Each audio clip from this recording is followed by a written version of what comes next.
وبركاته.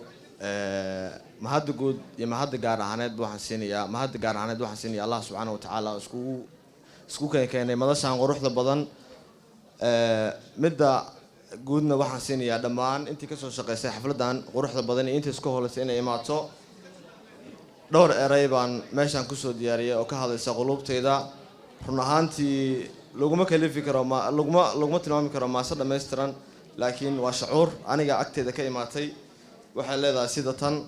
calan bidhaamay iyo dawladnimo inay dahab tahay caawan wada ogsoonaho caad nagama saarnaa musuq maasuq baahi iyo abaar baahi wadatiyo hooyo barooranaysa baladkeeni taal fiidnimadii habeenkii chief menuladii jirino madaafiicda bayhoofka iyo firidhug baynu ku feejugneen faala qaran baynu foolanayn goor aan fogeyn iyo caaway coratay qarannimadii Soomaaliyeed farmaajo fariidan fulay ahayn baa ficilkeenu raacay siyaasi walaalkiis ilka dhigay maanta ficilka gabadinay dantii dalka iyo dadka iyo diinta fariid baa fiidmo wadayaashii facay naga reebay musuq maasuq baahiyo abaar baahi wadatiyo hooyo barooranaysa baladkeeni taal musuq maasuq la dagaalamayo qabiil eelka la dhigayo dastuurka la taageero kheyraye farmaajaan kaga wada fadhinaa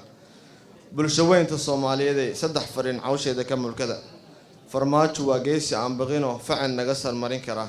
seegseegnimo iyo fulinnimo aan fir u lahayn oo danta iyo tan diinta nagu garab taagan shisheeyuhu waa nacab yihiin waa ku xaasid farmaajo aanu isfeel raacno masiirka dalka ka wada talino waa anfacaad caamino ah.